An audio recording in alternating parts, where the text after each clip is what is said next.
Welcome back to Swiftly Explained, and today we're decoding all 6 poems Taylor Swift wrote for the life of a showgirl. Across these poems, Taylor leaves a secret emotional roadmap, one that traces what she was privately living through while giving the biggest, brightest, loudest shows of her entire career. When placed in order, these poems form the true prologue to the era's tour, a hidden diary she tucked inside the spectacle. My goal is to match each poem to the real-life moments behind them: Travis showing up in Dublin, the night she broke her heel on stage, the skin-colored bandage wrap she hid beneath fishnets, and the countless invisible struggles she never spoke aloud. I'll break down the symbolism, decode the tough lines, and explain what she really meant. If you like these kinds of breakdowns, don't forget to like and subscribe, and join my Patreon for even more unseen Taylor content. Now let's dive into poem number 1, and baby, that's show business for you. This poem is a raw, unfiltered snapshot of the mornings after each era's tour performance, moments when the lights are gone, the applause has faded, and Taylor is alone with what the night left behind. She writes about waking up branded with pillow creases, describing them as thunderbolt tree roots. It's not just imagery, it's mascara tracks. It sounds like she cried herself to sleep, didn't fully remove her makeup, and woke to those streaks, the physical evidence of emotional exhaustion. The pillowcase is stained with the same mascara, so she and the pillow leave their marks on each other. It's a poetic way of saying that even the most ordinary objects hold pieces of her pain. Then she hits us with, "Looks like you're even." This line goes far beyond fabric and eyeliner. It points straight to her breakup with Matty Healy, which happened in real time while the era's tour was roaring forward. They hurt each other. They walked away equally bruised. Looks like you're even is the emotional gut punch hidden inside the stage glitter. You say good morning to them when you walk in, and they don't correct you. It's such a tiny moment but so revealing. Taylor was waking up late afternoons, evenings because her body was wrecked from late shows, constant travel, and emotional strain. Her team doesn't correct her because they love her. They know she's holding herself together by threads. Spraying vodka on costumes? That's a real touring trick to disinfect fabric. No glamour, no sparkle. Just sweat, grit, and backstage magic. The flesh-tone bandage wrap paired with skin-colored fishnets is a detail Swifties saw with their own eyes. She had a bandage on her hand for months. She fell and bruised her knees during shows. But in the poem, the bandages represent more than physical injury. They symbolize covering emotional wounds, hiding heartbreak under layers of professionalism and performance. She wrapped up the vulnerable parts of herself so the world would never see the bruises. And that's the thesis, and baby, that's show business for you. Now we move to poem number 2, Sweat in Vanilla Perfume. This poem is the moment Taylor transitions from Taylor the human to Taylor the showgirl. The first poem ended with heartbreak, the second begins with ritual. Coffee to wake her up. Stretching to make her body pliable again. Piano keys and vocal warm-ups echoing off tile in a locker room shower. Eyelash glue. The scent of vanilla perfume settling into the air. The cracking of joints. The distant thump of drums during sound check. It's the slow, sacred transformation that happens before the curtain rises. Then we get the line, a photo of him on the mirror. Given the timing, it's almost certainly Travis Kelce, a grounding reminder of the life beyond arenas, a connection to love and safety amid constant chaos. She even left a subtle Easter egg about this in the Fortnite Fate of Elia video. Plan it out so it doesn't look planned. That is the paradox of performance. Millions think they're witnessing spontaneity when in reality every spin, wink, pause, and hair flip is deliberate. And she doesn't just have backup plans, she has 10 of them. Because live performance demands paranoia. If a heel breaks, if a MIC dies, if a dancer slips, she must have an escape route. If your red-bottomed heel breaks, you will keep strutting. And she did. During a Lover Set performance, Taylor shattered the heel of her Louboutin on stage. Instead of stopping the show, she adjusted her entire weight distribution on the fly, balancing so both heels were the same height. She kept smiling, kept singing, kept dancing.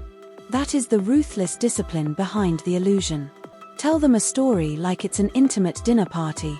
This is Taylor's magic trick.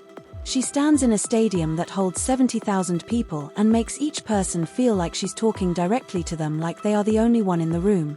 She manipulates scale until the massive becomes personal. And that's why fans feel so connected.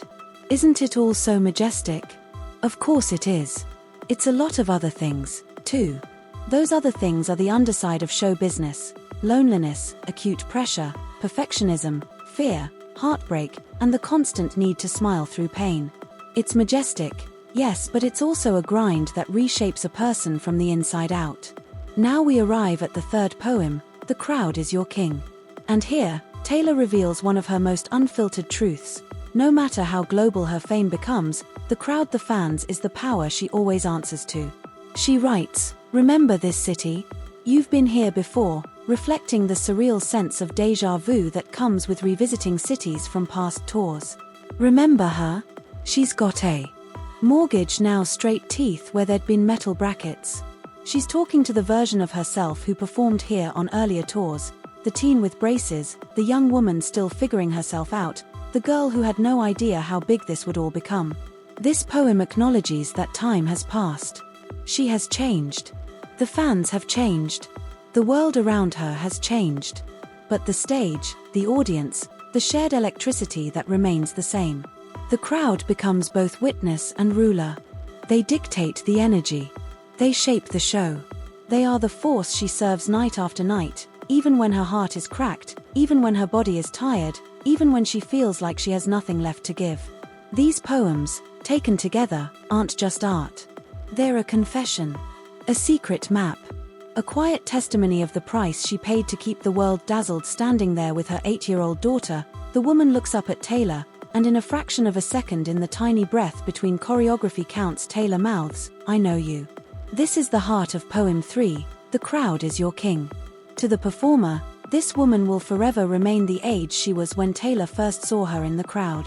Though she's grown, though life has given her a mortgage and a child, Taylor's memory freezes her at 14 and a half, the age when their eyes first met across an arena. And instantly, Taylor must snap back into the rhythm.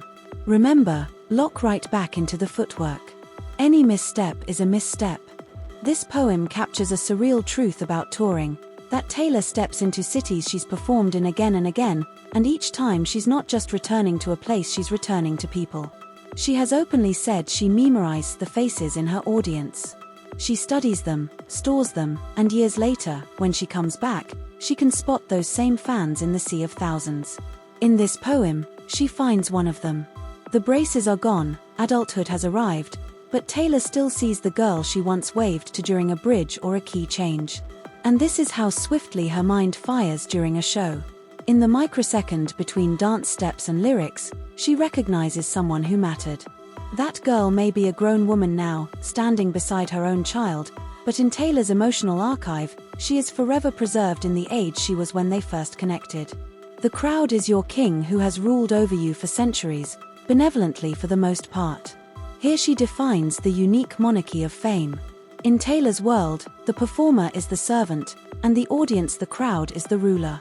Benevolently for the most part is the quiet sting beneath the surface. The crowd is loving, adoring, loyal, but not always.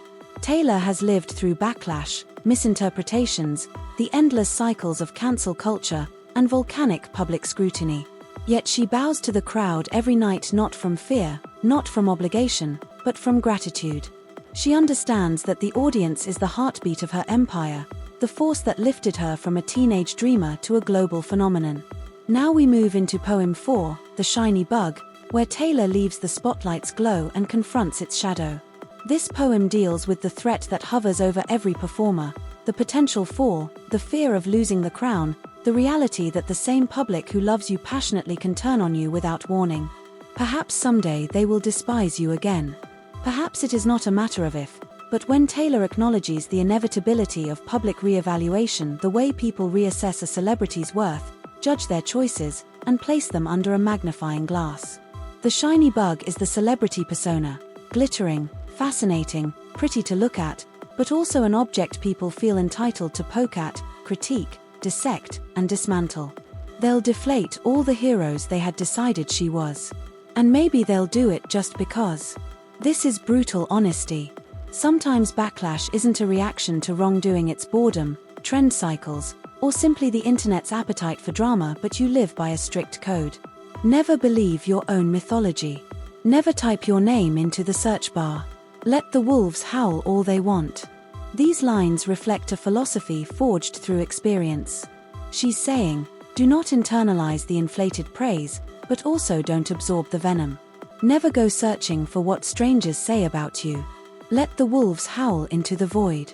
So you keep yourself too busy to ever learn what their names name. This line is deliciously sharp. Taylor is saying she does not and will not memorize the names of the people trying to tear her down. She refuses to give them real estate in her mind. She is far too busy living, creating, loving, performing, and growing to waste time on nameless critics. Now we move to poem 5, The Tiny Bubbles in Champagne, which is centered around the night Travis Kelce surprised her during her Dublin show. In my opinion, this is one of the most beautiful things she has ever written about him. Some fans claimed Taylor didn't write about Travis with the same depth she gave her exes, but those people clearly never read this poem. It reads like a scene from a romantic film, and I'm going to break down each moment so you can see exactly how it matches real life. He ran to his car from work to catch the flight. Missed the first act, but somehow it's better this way. This is classic Travis dropping everything, sprinting to make it to her, and arriving breathless because showing up for her matters more than perfection. It's just right because you get to watch him make his way through the masses, parting the crowd like some neon mosas in a sequin sea.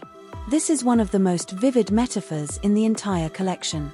She sees him weaving through the sparkling, glitter-drenched crowd, everyone turning their head because he stands out in every room. He looks like a beacon pushing through a sea of sequins. He is a magnet and a trampoline. Dual imagery, stunning in its precision. A magnet pulls you in strong, steady, grounding. A trampoline propels you upward, joyful, playful, energizing. Travis is both. He gives her stability and adventure, security and excitement. He grounds her and lifts her at the same time, the tiny bubbles in champagne. This is the emotional thesis. She has spent the entire year trying to describe the feeling of being with him: lightness, laughter, that sparkling joy that rises effortlessly. Travis brings celebration, effervescence, the kind of happiness that feels like a toast to a new beginning. Haphazard but precise, he crash-landed next to you. This is the Travis paradox. He looks chaotic, like a big golden retriever of a man barreling into life. But with her, he lands exactly where he's supposed to. He may be clumsy in the most endearing way, but he is never careless. Reckless, but never with your heart. He may be bold, impulsive, adventurous, but where she is concerned, he is gentle, protective, intentional. He does not play games. He does not make her guess. He respects her heart as something precious. He is not what you've been waiting for. He is more. This line devastates in the best way. It's the realization that he exceeds every expectation she ever had. She waited through years of heartbreak, confusion, unanswered questions, and private tears. And suddenly, he arrives and makes every past ache make sense. Why you held out. Why you left. And nothing aches suddenly. He has that effect. Travis healed a wound he did not cause. His presence makes the past hurt less. And she is saying that all the heartbreak she endured before him was worth it because it led her to this love, this man, this moment. Finally, we arrive at poem 6, The Life of a Showgirl, the emotional curtain call. This poem is the thesis statement of the entire album. The moment the music quiets, the lights shine directly on her, and the showgirl steps forward to speak her truth. Tonight, all these lives converge here. The mosaics of laughter and cocktails of tears. Taylor sees her audience as a mosaic, countless stories, joys, heartbreaks, and triumphs blending into one collective experience. Every song she sings hits someone's raw nerve and someone else's healed scar. Her concerts become emotional alchemy. And it's beautiful. It's rapturous. It is frightening. Being the showgirl is overwhelming in all directions, exhilarating, terrifying, intoxicating, holy. It's worth everything it has cost you. This is the line that lands like a heartbeat. Being Taylor Swift has cost her peace, privacy, relationships, stability, innocence, and safety.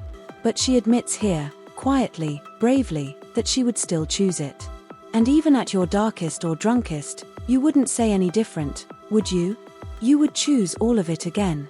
She claims her life with full honesty. Every triumph, every betrayal, every spotlight, every bruise. No matter how the story ends with the ugliest booze or the loveliest bouquet. They say that love is a choice you make every single day. And that is how you love the life of a showgirl. This is her vow.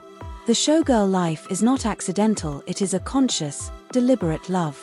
Together, all 6 poems form an emotional overture to the album, a portrait of Taylor Swift as the dreamer, the survivor, the superstar, the lover, and the showgirl.